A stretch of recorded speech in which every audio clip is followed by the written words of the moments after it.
Hello বন্ধুরা, Mala's gardening হ্যাভেনে আপনাদের সকলকে অনেক অনেক স্বাগত। আশা করি আপনারা সকলে অনেক ভালো আছেন। আমিও অনেক ভালো আছি, সাথে বাগানের নিত্য কাজে ব্যস্ত আছি।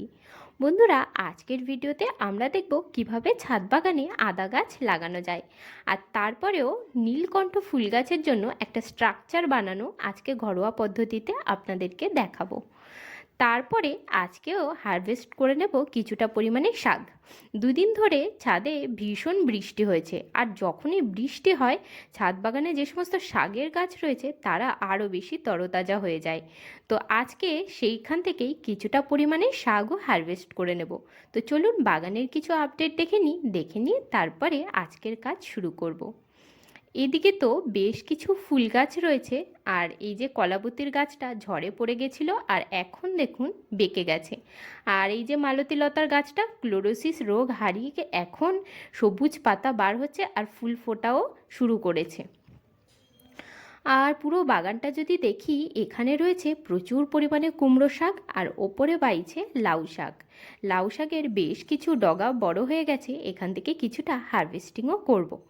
আর কিছুদিন আগে যে ভেন্ডির গাছগুলো লাগিয়েছিলাম সেগুলো দেখুন বড় হয়ে গেছে, আর গাছগুলো বৃষ্টির জল পেয়ে খুব তরতাজা হয়েছে, আর ভেন্ডিও ধরেছে বেশ কিছু। এটা একটা তরমুজের গাছ হয়েছে। আর এখানে দেখুন এই যে ভেন্ডির গাছগুলো ভিতরে ছোট ছোট ভেন্ডি ধরেছে, কিছুদিনের মধ্যেই এগুলো বড় হয়ে যাবে আর ফার্স্ট হারভেস্টিংয়ের জন্য রেডি হয়ে যাবে। এই দেখুন প্রত্যেকটা ভেন্ডির গাছেরই মুখ থেকে ছোট ছোট ভেন্ডি আর ফুল বার হওয়া শুরু করেছে।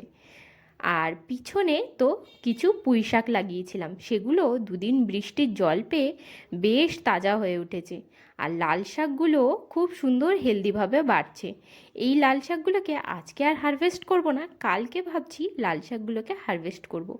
আজকে বাগান থেকে বেশ কিছুটা কলমি শাক হারভেস্ট করব। আর এদিকে দেখুন শীতকাল চলে যেতে যেতেই টমেটো গাছগুলো কিন্তু আস্তে আস্তে শেষ হয়ে যাচ্ছে, মানে শুকিয়ে নষ্ট হয়ে যাচ্ছে।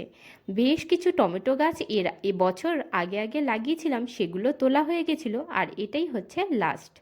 এই ক্রেটের মধ্যে প্রায় 6টা মতো টমেটো গাছ ছিল, তো টমেটো গাছ দিয়ে ভালোই টমেটো পেয়েছি এবছর। এখন গাছগুলো শেষ হয়ে গেছে, তো এগুলোকে তুলে নিয়ে এই ক্রেটের মধ্যেই ভাবছি একটুখানি আদা লাগিয়ে দিই।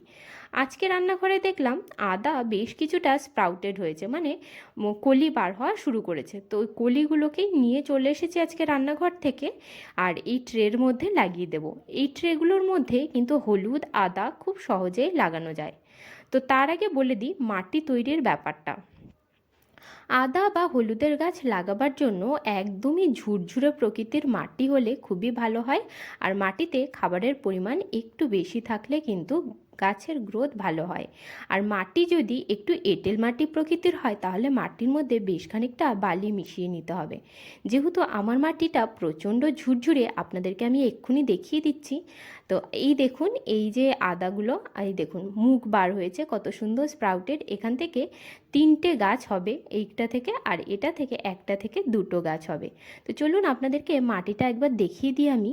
এই মাটিটাতে আপাতত আমি এখন আর খাবার দিচ্ছি না, কারণ বৃষ্টির জল পেয়ে মাটিটা কিন্তু এখন একদমই ভিজে। যখন মাটিটা একটু ড্রাই হয়ে যাবে তখন সাইড দিয়ে একটু কম্পোস্ট বা ভার্মি কম্পোস্ট দেব, আর তার সাথে আমি এর মধ্যে লিকুইড ফার্টিলাইজার যেমন দিতে থাকি তেমনই দিতে থাকবো প্রত্যেক 10 থেকে 15 দিন অন্তর। এই মুহূর্তে এই মাটির মধ্যে খাবার দেওয়ার কিন্তু কোনো মানেই হয় না, দেখতেই পাচ্ছেন বৃষ্টির জলে মাটিটা পুরোই ভিজে, যাই খাবার দেবো না কেন সেটা ওয়েস্টই হবে। তো তার জন্য এখন আর খাবার দেব না। আর যেগুলো আমি গাছ লাগাবো সেগুলো তো এখন অতিরিক্তই ছোট, একটু বড় হলে যখন গাছগুলোর খাবার খাওয়ার ক্ষমতা তৈরি হবে তখনই এদেরকে কিন্তু খাবার দেব। তো মাটিটা দেখতে পেলেন খুবই ঝুরঝুরে, আর যেটুকু আগাছা ছিল সেটুকু পরিষ্কার করে একটু খুরনির সাহায্যে মাটিগুলোকে ভালোভাবে আমি ঝরিয়ে নিয়েছি, গুঁড়ো গুঁড়ো করে নিয়েছি, ঝুরঝুরে করে ফেলেছি। এবার খুব বেশি নিচে না, এইভাবে মুখগুলোকে ওপরের দিকে রেখে হালকা একটু চাপা দিয়ে দেব, খুব বেশি নিচে দেব না, তাহলে কিন্তু স্প্রাউট হয়ে যে নতুন গাছটা বার হবে সেটা অনেক সময় জলে পচে যেতে পারে। তো তার জন্য হালকা একটু ভিতরে দিয়ে ওপরে হালকা মাটি চাপা দিয়ে দিলাম। যেহেতু মাটিটা ভিজে সেহেতু আজকে আর জল দেব না, কাল পরশু যখন মাটিটা শুকনো হয়ে যাবে তখন কিন্তু জল দেব। তো নীলকণ্ঠ ফুল গাছ এর যে দানা লাগিয়েছিলাম সেখান থেকে দেখুন দুটো 12 ইঞ্চির টবের মধ্যে বেশ সুন্দর কয়েকটা চারা বার হয়েছে। এই 12 ইঞ্চির গ্রো ব্যাগটার মধ্যে একটা, আর এর মধ্যে তিনটে চারা হয়েছে। তো তিনটে চারা হয়েছে, সাথে একটা লঙ্কা গাছ হয়েছে, একটা এই দেখুন করবী ফুলের গাছ হয়েছে, আর এর সাথেই হয়েছে এই দেখুন তিনটে নীলকণ্ঠ ফুলের চারা। এগুলো সিঙ্গেল পেটেল নীলকণ্ঠ। আর এই গাছগুলোর দানা কিছুদিন আগে লাগিয়েছিলাম, তো চারাগুলো বেশ বড় হয়েছে। এখন এদের কিন্তু স্ট্রাকচার দিতে হবে যাতে এরা সুন্দরভাবে গ্রোথ করতে পারে। তো তার জন্য দেখুন সবার প্রথমে গাছগুলোর গোড়াকে আমি হালকা করে খুঁড়িয়ে নিচ্ছি, যাতে শিকড়টা একটু হাওয়া বাতাস পায় আর নিচে যাতে খুব সুন্দরভাবে গ্রো করতে পারে। দুটো গ্রো ব্যাগের মধ্যে এই যে তিনটে গাছ রয়েছে এটার মধ্যে, যার মধ্যে দুটোর গ্রোথ খুবই ভালো আছে আর একটা একদমই মানে ছোট অবস্থাতে রয়েছে।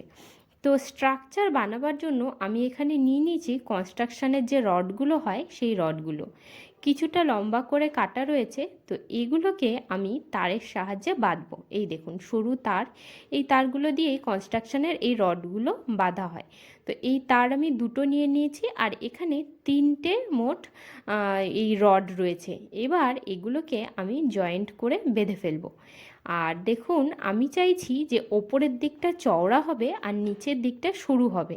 আর স্ট্রাকচারটা কিন্তু বিভিন্ন ধরনের তৈরি করা যায়, আর বিভিন্ন শেপের তৈরি করে গাছকে কিন্তু খুব সুন্দর একটা লুক দেওয়া যায় স্ট্রাকচার দিয়ে। তো আমার যেহেতু দুটো গ্রো ব্যাগের মধ্যে দুটো গাছ রয়েছে, তো দুটো গ্রো ব্যাগে আমি দুটো ডিফারেন্ট স্ট্রাকচার তৈরি করতে চাইছি। এই যে স্ট্রাকচারটা তৈরি করছি এটা যেটার মধ্যে দুটো গাছ রয়েছে তার জন্য।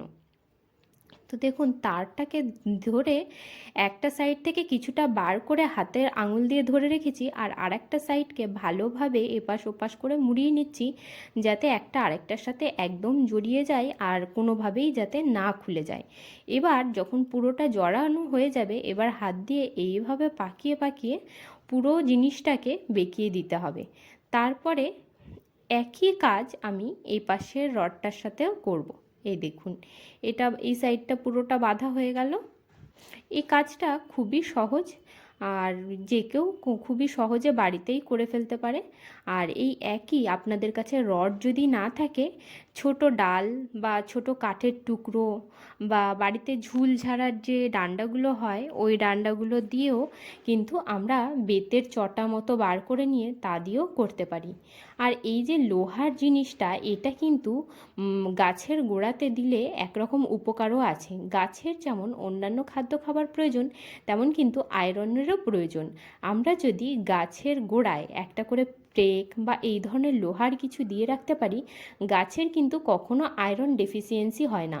অনেক সময় গাছের আয়রন ডেফিসিয়েন্সির জন্য গাছের পাতা হলুদ হয়ে যায়, গাছের ফল উপরের দিকে মোটা আর নিচের দিকে সরু হয়ে যায়। এই সমস্ত সমস্যার যখন গাছে দেখা দেয়, তখন কিন্তু গাছের গোড়ায় প্রেক বা লোহার কোনো কিছু এইভাবে যদি মাটির মধ্যে ঢুকিয়ে দিয়ে যাওয়া যায়, তাহলে আস্তে আস্তে ওটা মানে ফেরাস মাটির মধ্যে ছেড়ে দেয়, আর তার থেকে কিন্তু গাছের ওই সমস্ত সমস্যা আর আয়রনের অভাব কিন্তু খুবই সহজে চলে যায়।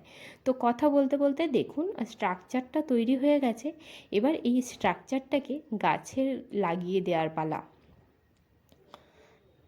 তো এই দেখুন এই স্ট্রাকচারের মনে করছি যে দুটো সাইডে দুটো যে গাছ রয়েছে দুটো ডাল দিয়ে মানে ডান্ডা দিয়ে উঠবে। তো চলুন লাগিয়ে দেখি কিভাবে গাছটাকে শেপ দেওয়া যায়। এই যে গ্রো ব্যাগটা এইটার মধ্যেই আমি এটাকে লাগাবো। খুবই সহজ, আর কোনো সমস্যা নেই। স্ট্রাকচারটা যখন বাঁধা হয়ে গেছে, এবার এই স্ট্রাকচারটাকে মাটির মধ্যে ভরে দিতে হবে। এই দেখুন একটা এই সাইডে আর আরেকটা এই সাইডে করে গাছের গোড়া বরাবর একদমই কিন্তু ঢুকানো যাবে না, তাহলে কিন্তু শিকড় এখন একদমই নতুন শিকড়, তার জন্য শিকড়টা ছিঁড়ে যেতে পারে, তাই জন্য শিকড় থেকে একটু দূরে করে লাগাতে হবে। আর আপনারা যদি অন্য আলাদা জায়গাতে চারা তৈরি করে নিয়ে তারপরে বসান তাহলে কিন্তু খুবই ভালো হয়, একদম সুন্দরভাবে আপনারা বসিয়ে দিতে পারবেন। প্রথমে 12 ইঞ্চের গ্রো ব্যাগের মধ্যে সয়েল মিডিয়া তৈরি করে ভরে নেবেন, আর তারপরে স্ট্রাকচারটাকে ফিট করে নিয়ে তারপরে স্ট্রাকচারের গোড়াতে গাছকে বসিয়ে দিলেই ব্যাস কাজ হয়ে গেল। আর নীলকণ্ঠ ফুল গাছের জন্য এই যে মাটিটা তৈরি করেছি, এর ভিডিওটা তো আপনাদেরকে আগেই দিয়েছিলাম। এর মধ্যে রয়েছে নর্মাল 30% গার্ডেন সয়েল, 30% খড়, আর 30% রয়েছে গোবর সার, আর বাদ বাকি 10% সবজির খোসা আর অন্যান্য ডিকম্পোজেবল কাগজ, এটা ওটা এই সমস্ত। তো এইভাবেই কিন্তু আমি যে কোনো গাছের জন্য মিডিয়া তৈরি করি, আর তাতে গাছের গ্রোথও খুব ভালো হয়। কেমিক্যাল ফার্টিলাইজার সবসময় গাছের জন্য কিন্তু ভালো না। প্রথম প্রথম গাছের জন্য খুব উপকারী হলেও পরে কিন্তু আস্তে আস্তে মাটির ক্ষতি করে, মাটি শক্ত হয়ে যায়, মাটি হার্ড হয়ে যায়, মাটির সজীবতা নষ্ট হয়ে যায়। তো দেখুন গাছের চারাটাকে আমি বসিয়ে দিলাম, দিয়ে স্ট্রাকচারের গায়ে লাগিয়ে দিয়েছি। তারপরে আরেকটু বড় হলে গাছটা বাড়তে শুরু করবে, আর ওই স্ট্রাকচার ধরেই আস্তে আস্তে গ্রোথ করবে। আর কিছুদিনের মধ্যেই গাছটা নতুন একটা শেপও পেয়ে যাবে। আর এখানে যেহেতু একটা গাছ রয়েছে, তো এই গাছটাকে আমি এই ডালটার সাহায্যে ওপরের দিকে তুলব, তারপরে এই ডগার দিকে একটা ছোটো মতো স্ট্রাকচার বানিয়ে দেব, যাতে এটা একটা ডিফারেন্ট লুক পায়। তো এইভাবেই কিন্তু নীলকণ্ঠ ফুল গাছের সুন্দর আপনারা গাছ তৈরি করতে পারেন। আর নীলকণ্ঠ গাছ কিন্তু চাইলে বেশ 2 থেকে 3 বছর বাঁচিয়ে রাখা যায়, আর খুব সুন্দর লুক দেওয়া যায়। গাছে যদি প্রপার খাদ্য খাবার পায় তাহলে কিন্তু গাছের খুব সুন্দর গ্রোথ হয়। এই দেখুন এই স্ট্রাকচারটা এইরকম দেখতে হয়েছে, আর যখন গাছটা বড় হবে তখন কিন্তু দেখতে ভারী সুন্দর হবে। আপনারাও খুব সহজে এইভাবে কিন্তু স্ট্রাকচার তৈরি করে নিতে পারেন। তো স্ট্রাকচার তো তৈরি করা হয়ে গেছে। এখানে দেখুন সজনে ডাঁটার গাছ লাগানো ছিল এই গামলাটার মধ্যে, আর তার মধ্যে কত সুন্দর কলমি শাক হয়েছে। তো এখান থেকেই কলমি শাকগুলোকে আজকে হারভেস্ট করে নেব, কারণ বাগানে প্রচুর পরিমাণে শাক রেডি হয়ে গেছে। বৃষ্টির জল পেয়ে আগেই বললাম যে প্রচুর পরিমাণে শাক তরতাজা হয়ে উঠেছে। এই সব শাককে আস্তে আস্তে হারভেস্ট করে নিতে হবে, একদিনে তো হারভেস্ট করা সম্ভব নয়। হারভেস্ট করে নিয়ে সেই নিয়ে গিয়ে রেখে দিতে হবে ফ্রিজে, তার থেকে ভালো প্রত্যেক দিন একটু একটু করে হারভেস্ট করব আর একটু একটু করে খেয়ে ফেলবো। এই দেখুন সম্পূর্ণ শাকের ডগার থেকে 3-4টে করে পাতা ছিঁড়ে ফেলবো, গোড়া পর্যন্ত ছিঁড়বো না। আর যেহেতু ডগা পিঞ্চিং করছি, কিছুদিনের মধ্যেই কিন্তু আবার নতুন ব্রাঞ্চ এসে গাছ ভর্তি করে ফেলবে। পরের বার এর থেকে শাকের পরিমাণ একটু বেশিই পাবো। দেখুন ডগাগুলো মোটের উপরে ছিঁড়ে ফেলেছি, এবার ভাবছি কচি কচি পাতাগুলো যদি এখানে থাকে তাহলে তো নষ্টই হয়ে যাবে, তার থেকে ভালো পাতাগুলোকে নিয়েই যাই। তো যেগুলো ভালো পাতা রয়েছে একদম কচি কচি পাতা, সেগুলোকেও আমি কিছুটা করে ছিঁড়ে নিচ্ছি। আর এই দেখুন এখান থেকেই তৈরি হয়ে গেল পুরো এক ঝুড়ি শাক। ব্যাস আর কি চাই, ছাদ বাগান থেকে একটা ছোট্ট স্মল হারভেস্টিং আজকে আমার করা হয়ে গেল।